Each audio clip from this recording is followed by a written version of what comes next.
ആകാശവാണി.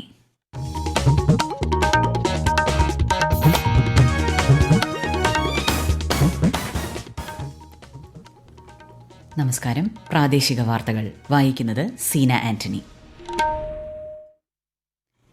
പ്രധാന വാർത്തകൾ. പ്രധാനമന്ത്രി നരേന്ദ്രമോദി ഇന്ന് വാരാണസിയിൽ PM കിസാൻ നിധിയുടെ 17ാം ഗഡുവായി 20,000 കോടിയിലധികം രൂപ വിതരണം ചെയ്യും. കോട്ടയം കുമരകത്തെ കിസാൻ സമ്മേളനത്തിൽ കേന്ദ്രമന്ത്രി ജോർജ് കുര്യൻ പങ്കെടുക്കും. കൊച്ചി കാക്കനാട് ഫ്ളാറ്റ് സമുച്ചയത്തിൽ 300-ലധികം പേർക്ക് ഛർദിയും വയറിളക്കവും. ജലസ്രോതസ്സുകളിൽ പരിശോധന. ശക്തമായ നടപടിയുണ്ടാകുമെന്ന് മന്ത്രി വീണ ജോർജ്. കാക്കകളിൽ പക്ഷിപ്പനി സ്ഥിരീകരിച്ച ആലപ്പുഴ ജില്ലയിൽ കൂടുതലിടങ്ങളിൽ രോഗവ്യാപനമുണ്ടോയെന്ന സംശയം. ജാഗ്രത വേണമെന്ന് ആരോഗ്യവകുപ്പ്. 15ാം കേരള നിയമസഭയുടെ 11ാം സമ്മേളനം നാളെ പുനരാരംഭിക്കും. അധസ്ഥിതരുടെ വിമോചനത്തിനായി പോരാടിയ മഹാത്മാ അയ്യങ്കാളി ഓർമ്മയായിട്ട് ഇന്നേക്ക് 83 വർഷം. വാർത്തകൾ വിശദമായി. പ്രധാനമന്ത്രി നരേന്ദ്രമോദി ഇന്ന് വാരാണസി സന്ദർശിക്കും. കിസാൻ സമ്മാൻ സമ്മേളനത്തിൽ പങ്കെടുക്കും. തുടർന്ന് ദശാശ്വമേധ ഘട്ടിൽ ഗംഗ ആരതിയിൽ പങ്കെടുക്കും. കാശി വിശ്വനാഥ ക്ഷേത്രത്തിലും ദർശനം നടത്തും. PM കിസാൻ സമ്മാൻ നിധിയുടെ 17ാം ഗഡുവിന്റെ ഭാഗമായി 20,000 കോടിയിലധികം രൂപ പ്രധാനമന്ത്രി നരേന്ദ്രമോദി ഇന്ന് വിതരണം ചെയ്യും. 9,26,00,000-ഓളം കർഷകർക്ക് തുക കൈമാറും. 30,000 വനിതാ കർഷകർക്ക് കൃഷി സഖി സാക്ഷ്യപത്രവും വിതരണം ചെയ്യും. രാജ്യത്തെ വിവിധ കേന്ദ്രങ്ങളിലായി 2.5 കോടിയിലധികം കർഷകർ പരിപാടിയിൽ പങ്കെടുക്കും. 50 കൃഷി വികാസ് കേന്ദ്രങ്ങളിൽ സംഘടിപ്പിക്കുന്ന പ്രത്യേക പരിപാടികളിൽ കേന്ദ്രമന്ത്രിമാർ പങ്കെടുക്കും. 2019 ഫെബ്രുവരി 24-നാണ് PM കിസാൻ പദ്ധതി ആരംഭിച്ചത്. പ്രതിവർഷം 6,000 രൂപയാണ് പദ്ധതിയിലൂടെ കർഷകർക്ക് ബാങ്ക് അക്കൌണ്ടുകളിലൂടെ കൈമാറുന്നത്. ഇതുവരെ 11 കോടിയിലധികം കർഷകർക്കായി 3.04 ലക്ഷം കോടി രൂപ വിതരണം ചെയ്തു. PM കിസാൻ പദ്ധതിയുടെ 17ാം ഗഡു വിതരണ ഉദ്ഘാടനത്തോടനുബന്ധിച്ച് കോട്ടയം കുമരകത്തെ കൃഷി വിജ്ഞാൻ കേന്ദ്രത്തിൽ കിസാൻ സമ്മേളനം സംഘടിപ്പിക്കും. കേന്ദ്ര സഹമന്ത്രി ജോർജ് കുര്യൻ പങ്കെടുക്കും.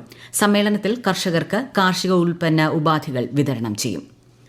Kochi Kakkanad DLF new town heights flat സമുച്ചയത്തിൽ 300-ലധികം പേർക്ക് ഛർദിയും വയറിളക്കവും ഉണ്ടായതിനെ തുടർന്ന് ആരോഗ്യവകുപ്പ് പരിസരത്തുള്ള ജലസ്രോതസ്സുകളിൽ നിന്ന് സാമ്പിളുകൾ ശേഖരിച്ചു.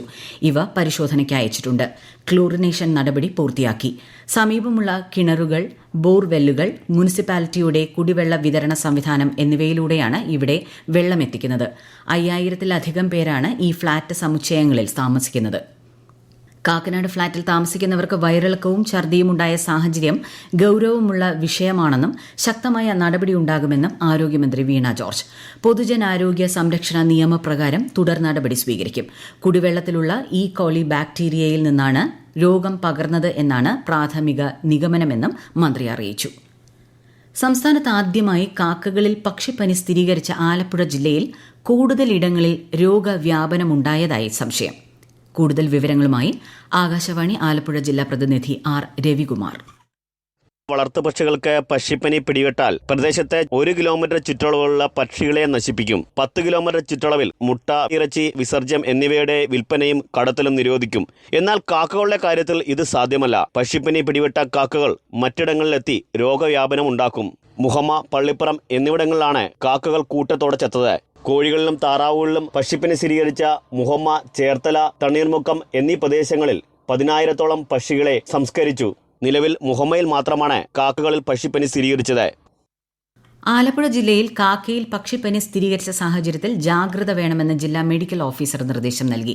ചില ഘട്ടങ്ങളിൽ മനുഷ്യരിലേക്ക് പകരാൻ ഇടയുണ്ട്. അതിനാൽ പക്ഷികളുമായും മൃഗങ്ങളുമായും സുരക്ഷിതമായ അകലം പാലിക്കണം. രോഗസാഹചര്യങ്ങളുമായി സമ്പർക്കത്തിൽ വന്നാൽ നന്നായി സോപ്പ് ഉപയോഗിച്ച് ശരീരം വൃത്തിയാക്കണമെന്നും നിർദ്ദേശമുണ്ട്. കരിമണൽ ഖനനവുമായി ബന്ധപ്പെട്ട വിവാദത്തിൽ മാത്യു കുഴൽനാടൻ MLAയുടെ പുനഃപരിശോധനാ ഹർജിയിൽ മുഖ്യമന്ത്രി പിണറായി വിജയൻ, മകൾ വീണ ഉൾപ്പെടെയുള്ളവർക്ക് നോട്ടീസ് അയക്കാൻ ഹൈക്കോടതി നിർദ്ദേശിച്ചു. വിജിലൻസ് അന്വേഷണം ആവശ്യപ്പെട്ട് നൽകിയ ഹർജി തിരുവനന്തപുരം വിജിലൻസ് കോടതി തള്ളിയതിനെതിരെയാണ് മാത്യു കുഴൽനാടൻ ഹൈക്കോടതിയെ സമീപിച്ചത്. കേസ് അടുത്ത മാസം 2-ന് പരിഗണിക്കും. ഈ വാർത്തകൾ ആകാശവാണിയിൽ നിന്ന്.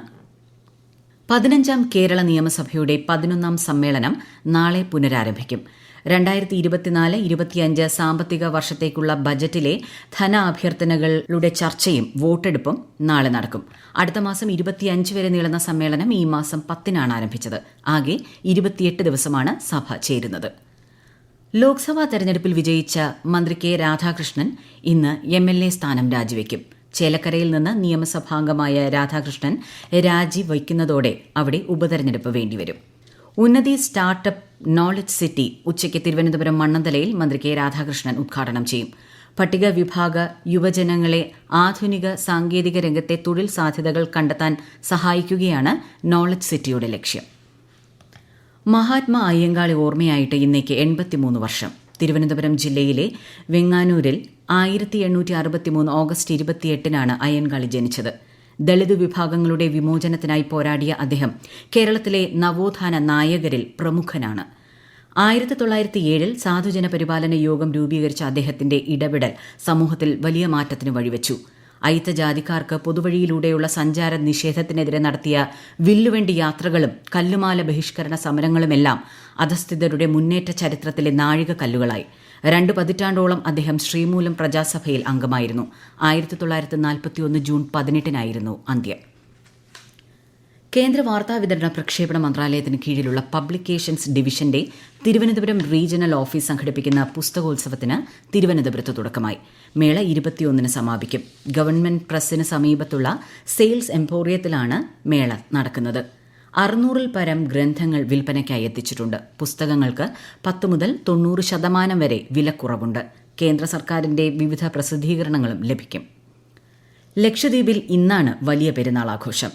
കവരത്തി ജുമാ മസ്ജിദിൽ ഹംസകോയ സഖാഫി, അന്ത്രൂത്ത് ജുമാ മസ്ജിദിൽ ഖാളി മുസ്തഫ സഖാഫി, ഹുസൈൻ പള്ളിയിൽ ഖാളി ഹംസകോയ ഫൈസി എന്നിവർ പെരുന്നാൾ നിസ്കാരങ്ങൾക്ക് നേതൃത്വം വഹിച്ചു.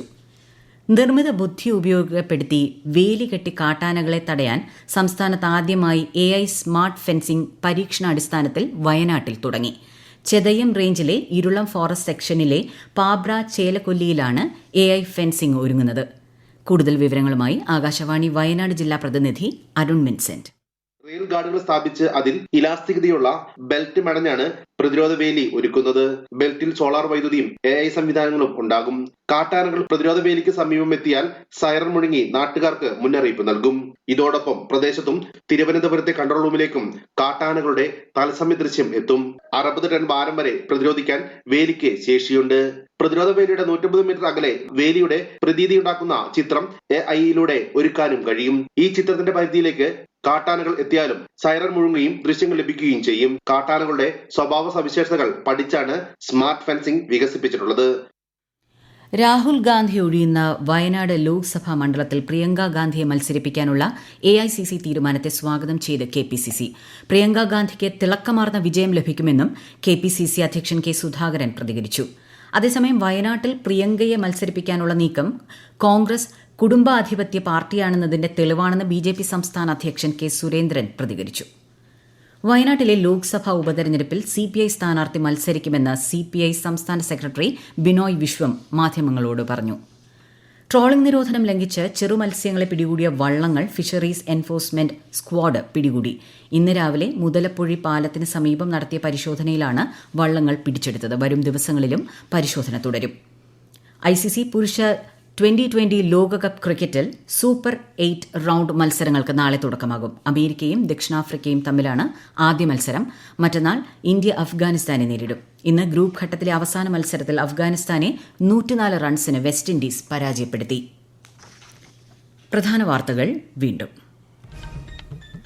പ്രധാനമന്ത്രി നരേന്ദ്രമോദി ഇന്ന് വാരാണസിയിൽ PM കിസാൻ നിധിയുടെ 17ാം ഗഡുവായി 20,000 കോടിയിലധികം രൂപ വിതരണം ചെയ്യും. കോട്ടയം കുമരകത്തെ കിസാൻ സമ്മേളനത്തിൽ കേന്ദ്രമന്ത്രി ജോർജ് കുര്യൻ പങ്കെടുക്കും. കൊച്ചി കാക്കനാട് ഫ്ളാറ്റ് സമുച്ചയത്തിൽ 300-ലധികം പേർക്ക് ഛർദിയും വയറിളക്കവും. ജലസ്രോതസ്സുകളിൽ പരിശോധന. ശക്തമായ നടപടിയുണ്ടാകുമെന്ന് മന്ത്രി വീണ ജോർജ്. കാക്കകളിൽ പക്ഷിപ്പനി സ്ഥിരീകരിച്ച ആലപ്പുഴ ജില്ലയിൽ കൂടുതലിടങ്ങളിൽ രോഗവ്യാപനമുണ്ടായോ എന്ന സംശയം. ജാഗ്രത വേണമെന്ന് ആരോഗ്യവകുപ്പ്. 15ാം കേരള നിയമസഭയുടെ 11ാം സമ്മേളനം നാളെ പുനരാരംഭിക്കും. അധസ്ഥിതരുടെ വിമോചനത്തിനായി പോരാടിയ മഹാത്മാ അയ്യങ്കാളി ഓർമ്മയായിട്ട് ഇന്നേക്ക് 83 വർഷം. പ്രാദേശിക വാർത്തകൾ കഴിഞ്ഞു. അടുത്ത വാർത്താ പ്രക്ഷേപണം 12:50.